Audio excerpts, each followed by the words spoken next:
লিখে নিয়ে নাও, 5টা আমি টেস্ট আনবো, সেই টেস্টের মধ্যে একটা নিটে সিলেক্ট হবেই হবে, ওকে? একটা পড়বে, আসবে।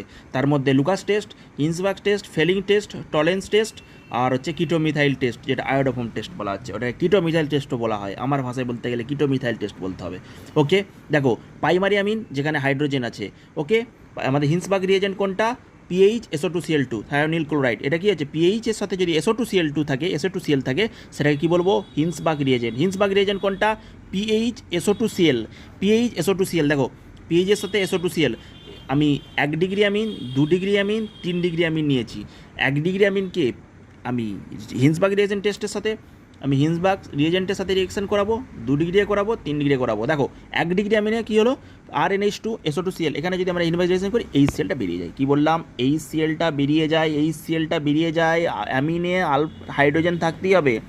RNH2-তে হাইড্রোজেন, একটা মাত্র হাইড্রোজেন থাকতেই হবে, যাতে আমাদের এই সিএলটা এখান থেকে বেরিয়ে যায়। পিএইচ SOCl2, SO2Cl হচ্ছে আমাদের হিন্সবার্গ রিয়েজেন্ট। দেখো এখান থেকে এই সিএল বেরিয়ে গেলে আমাদের প্রাইমারি অ্যামিনের সাথে তাহলে হিন্সবার্গ রিয়েজেন্ট রিয়াকশান করছে, সেকেন্ডারির সাথে রিয়াকশান করছে, কারণ এখানেও হাইড্রোজেন আছে। R2NH হবে এটা, ওকে? ওকে, নাইট্রোজেনের 3টে হ্যান্ড তো, এখানে RNH2, এখানে R2NH হবে। তাহলে এখানেও HCl আছে, এখান থেকেও HCl বেরিয়ে যেতে পারে, বলো? এখান থেকেও আমাদের HCl বেরিয়ে যেতে পারে। তাহলে 2 ডিগ্রি থেকেও আমাদের HCl বেরিয়ে যেতে পারে, 1 ডিগ্রি থেকেও HCl বেরিয়ে যেতে পারে, 3 ডিগ্রিতে HCl বেরোতে পারবে। এখানে কোনো হাইড্রোজেনই তো নেই, এখানে কোনো হাইড্রোজেনই তো নেই। এখানে অ্যামিনে 3 ডিগ্রি অ্যামিনে হাইড্রোজেন কোথায়? 3 ডিগ্রি অ্যামিনে হাইড্রোজেন নেই, তাহলে এখান থেকে আমাদের HCl বেরোবে না। 3 ডিগ্রি অ্যামিনে হাইড্রোজেন নেই, HCl বেরোবে না। এখানে লুকাস টেস্ট দেবে না, লুকাস টেস্ট দেবে আমাদের হিন্সবার্গ রিয়েজেন্ট টেস্ট দেবে না, লুকাস টেস্ট নয়, এটা হিন্সবার্গ রিয়েজেন্ট টেস্ট, ওকে? হিন্সবার্গ রিয়েজেন্ট টেস্ট দেবে না, ওকে? আমি এর আগেরটা লুকাস টেস্ট ভিডিও করছিলাম বলে তাই ওই জন্য এটা বলা হয়ে গেছে। দেখো এখানে হিন্সবার্গ রিয়েজেন্ট টেস্টে কী হলো? তাহলে 3 ডিগ্রি অ্যামিন, আমাদের কোনো হাইড্রোজেন নেই, তাহলে হিন্সবার্গ রিয়েজেন্ট টেস্ট দেবে না। হিন্সবার্গ রিয়েজেন্ট টেস্টকে 3 ডিগ্রি অ্যামিন দেয় না, 3 ডিগ্রি অ্যামিন হিন্সবার্গ রিয়েজেন্ট টেস্ট দেয় না।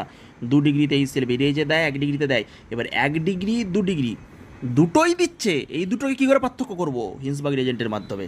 কিছু করেই নয়, এটা আমাদের ডিজলভ হয়ে যায় অ্যালকালিতে। 1 ডিগ্রিটা ডিজলভ হয়ে যায় অ্যালকালিতে, ডিজলভ ইন অ্যালকালি। বোঝা গেল না যায়নি বলো? অ্যালকালিতে আমাদের ডিজলভ হয়ে যায়, ওকে? ডিজলভ, এটা ডাজ নট ডিজলভ, এইটা আমাদের ডাজ নট ডিজলভ। 2 ডিগ্রি যে অ্যামিন থেকে যেটা পাবো সেইটা আমাদের ডিজলভ হবে না, পাবো সেটা ডাজ নট ডিজলভ।